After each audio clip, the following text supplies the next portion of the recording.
On doit être en relation donc, avec votre syndic minimum un mois avant l'Assemblée Générale, tout simplement puisque dans la convocation d'Assemblée Générale qui doit être envoyée minimum 21 jours avant la date d'Assemblée Générale, doit être intégrée la résolution sur l'emprunt collectif pour qu'on puisse finalement, entre guillemets, avoir le droit légalement de parler de l'emprunt collectif en Assemblée Générale. Donc ça, c'est un document qu'on va vous fournir à vous, syndic, pour que vous puissiez l'intégrer directement à votre convocation d'Assemblée Générale.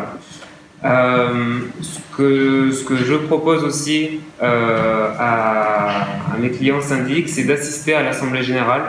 L'emprunt collectif est voté à la majorité simple. Donc on a la majorité, si on a la majorité des commanditaires qui ont voté, donc déjà bien entendu les travaux, puisque c'est corrélé, mais l'emprunt collectif doit aussi être voté à la majorité simple des commanditaires présents ou représentés.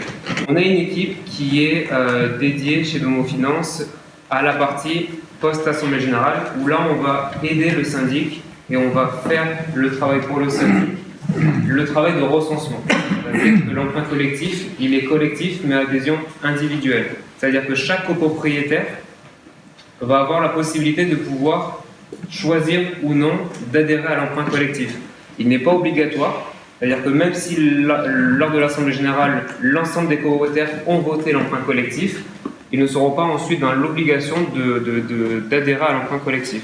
Nous, ce qu'on va faire après l'Assemblée Générale, donc au moment où le syndic va envoyer le procès-verbal au copropriétaire, on va envoyer un courrier nominatif à chaque copropriétaire directement chez lui, avec une proposition financière qui aura été calculée en fonction de la quote-part du copropriétaire, avec une ou plusieurs durées. C'est-à-dire que chaque copropriétaire va pouvoir choisir une durée dans une proposition de 3 durées, selon la typologie des travaux qui aura été voté en Assemblée Générale. En ce qui concerne le recensement, donc on a 2 mois de recensement, c'est-à-dire qu'on se cale finalement sur les 2 mois où les copropriétaires peuvent contester le PV. On a vraiment cette date, ce délai pour recenser les copropriétaires, et on va pouvoir aussi aider le syndic à connaître les copropriétaires qui souhaitent adhérer à l'emprunt collectif, puisque le service qui s'occupe de faire le recensement peut aussi proposer des relances téléphoniques ou courriers tout au long du recensement. Donc ensuite, on a fini les 2 mois de recensement. On a une liste de copropriétaires qui vont adhérer à l'emprunt collectif. On va aussi avoir un montant, puisqu'on va aussi savoir combien les copropriétaires vont souhaiter emprunter. Parce que ce qu'il y a aussi lorsque l'on fait le recensement, c'est que on va faire une proposition sur 100% de la quote-part du copropriétaire. Et lorsque je dis 100%, c'est 100% de la quote-part. Et la quote-part va comprendre les travaux et les frais annexes du programme de travaux. Et les frais annexes, ça peut être les honoraires de syndic, les honoraires d'architecte ou tous les autres frais qui sont imputés pour les travaux. Et Domo Finance, on va vraiment financer un projet global et non pas uniquement les travaux. On finance la globalité du projet, et lorsqu'on va faire le recensement via les courriers qu'on va envoyer directement chez les copropriétaires, on va proposer de financer 100%. Sauf que vous avez la possibilité de financer tout ou partie de votre quote-part et choisir du coup par rebond le montant que vous souhaitez financer. Et on a un nouveau produit que l'on appelle le Domo Multi. Et le Domo Multi, sa spécificité aujourd'hui, c'est qu'on va pouvoir prélever directement sur le compte du copropriétaire. Ce que l'on faisait jusqu'au salon de la copropriété, qui était jusqu'au 4 novembre directement, c'est qu'on avait un seul produit qui s'appelait le Domo Solo, où là, la différence avec le Domo Multi, c'est que c'est le syndic qui allait appeler les fonds sur le compte du copropriétaire. La différence est là, c'est Domo Solo, le syndic fait le prélèvement sur le compte du copropriétaire, et le Domo Multi, c'est Domo Finance qui va s'occuper du recensement. Le déblocage donc des fonds, vu qu'à la fin des 2 mois de recensement, on sait qu'on a X copropriétaires qui adhèrent pour X milliers d'euros, on va faire le déblocage des fonds sur le compte de la copropriété. Que ce soit Domo Solo ou Domo Multi, on va faire ce virement-là à 100% sur le compte de la copropriété. Donc admettons que sur les 50 personnes de la copropriété, on en est la moitié, donc 25 qui ont adhéré pour un montant de 200 000 euros. On va débloquer ces fonds dans son entièreté sur le compte de la copropriété pour que le syndic ensuite puisse payer les différents fournisseurs qui vont réaliser les travaux et pouvoir gérer justement cette partie de paiement des fournisseurs.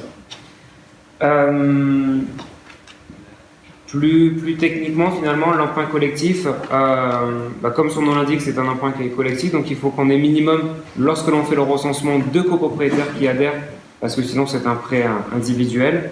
Et il faut qu'à la fin du recensement, on ait minimum un montant de 15 000 euros à financer sur les 2 copropriétaires minimum. Voilà. Après, pour la partie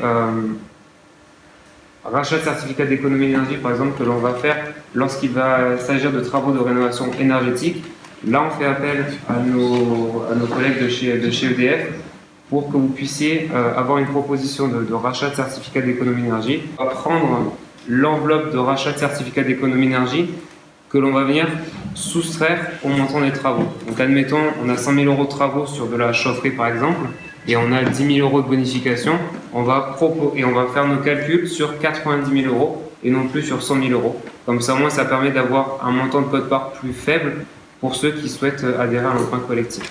L'emprunt collectif, il est cautionné par un organisme de caution externe à Domo Finance et qui va permettre de pouvoir désolidariser l'ensemble des copropriétaires entre eux. C'est-à-dire qu'admettons, on a tous choisi l'emprunt collectif dans cette salle, moi seul ne rembourse pas mon emprunt collectif pour X ou Y raison.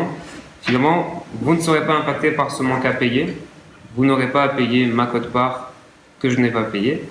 C'est l'organisme de caution qui va venir prendre en charge ma quote-part non réglée, ma quote-part totale, et qui se retournera ensuite vers moi pour un recouvrement. Donc ce qui veut dire qu'au final, vu que l'emprunt collectif est prélevé tous les trimestres, admettons si pendant un mois je n'ai pas réglé ma quote-part, finalement, c'est la caution qui va venir prendre en charge, qui va payer à ma place l'emprunt collectif. Donc au final, ce qui se passe, c'est que la caution va venir payer la totalité de ma quote-part, donc pas uniquement mon échéance trimestrielle, mais l'ensemble de mon capital restant dû. Donc ça veut dire que moi, je vais sortir de l'emprunt collectif, et ensuite, après, c'est une négociation qui est entre le copropriétaire et l'organisme de caution pour qu'on puisse ensuite étaler les la somme du capital restant dû. Donc ça, c'est vraiment un élément important puisque c'est une, entre guillemets, une nouveauté, puisque ça fait que depuis 2013 que l'emprunt est cautionné et désolidarise les copropriétaires entre eux. La personne morale du syndicat des copropriétaires qui emprunte, chaque copropriétaire, juriste, ça a très bien dit, est libre d'adhérer ou pas à l'emprunt collectif, mais c'est vrai qu'il est plus souple qu'un prêt traditionnel, puisqu'en fait, ce qu'on demande, c'est que les copropriétaires soient à jour de leurs charges sur les 12 derniers mois, mais on va être beaucoup moins, on va dire, beaucoup moins tatillon, pour employer ce terme-là, qu'un prêt personnel, par exemple, puisque on ne va pas les faire une étude avec tous les documents, relevés de compte, avis d'imposition, et on peut donc financer des gens qui sont par exemple en contrat de durée déterminée, qui sont en intérim. On n'a aussi pas de problématique d'âge, jusqu'à une certaine limite pour emprunter à 90 ans sur 15 ans par exemple, mais à 70, 75 ans, on n'a pas de problème, ce qui est souvent le cas quand on fait un prêt traditionnel, parce que vous avez des problèmes d'assurance. Donc c'est un point aussi majeur que je voulais souligner, c'est que le prêt collectif permet aussi à des copropriétaires qui ne pourraient pas trouver de solution sur des financements traditionnels, de pouvoir financer leurs travaux sur des taux qui aujourd'hui sont quand même sur des crédits immobiliers, donc qui sont sur des taux par exemple sur 3 ans. Alors on parle beaucoup de taux nominal, il y a le taux nominal et le taux effectif global, c'est toujours pareil, il faut toujours regarder ces deux éléments et surtout ce que ça vous coûte pour 1 000 euros empruntés. Voilà, donc parce que ce que je dis aussi souvent, c'est que finalement, quand vous faites voter des travaux, vous n'avez que 3 solutions qui s'imposent à vous. Une fois que les travaux, soit vous avez la chance d'avoir la trésorerie, tant mieux, soit vous faites un emprunt à votre banque. Mais la quote-part moyenne d'un copropriétaire, en dehors de certains gros travaux de rénovation énergétique, c'est plutôt autour de 4 000 à 5 000 euros, des fois moins. Et donc 4 000 à 5 000 euros par copropriétaire, vous allez faire un emprunt à la consommation sur des durées plus courtes, avec un taux effectif global bien plus cher et avec une assurance qui vous est imposée bien souvent et qui peut vous être refusée quand vous avez passé un certain âge, ou en tout cas qui peut être assez prohibitif en termes de coûts. Et la troisième solution, c'est donc l'emprunt collectif dont je vous ai parlé. Et je réinsiste bien sur le fait qu'il faut absolument que vous l'ayez mis à l'ordre du jour de vos convocations, c'est-à-dire 21 jours avant, pour qu'on puisse vous accompagner. Si vous ne l'avez pas fait, nous ne pourrons pas le faire. Donc, monsieur qui est syndic, administrateur de biens, le sait, et après, c'est pas parce que c'est mis à l'ordre du jour, et c'est pas parce qu'il est voté que vous devez adhérer. Hein, on s'entend bien.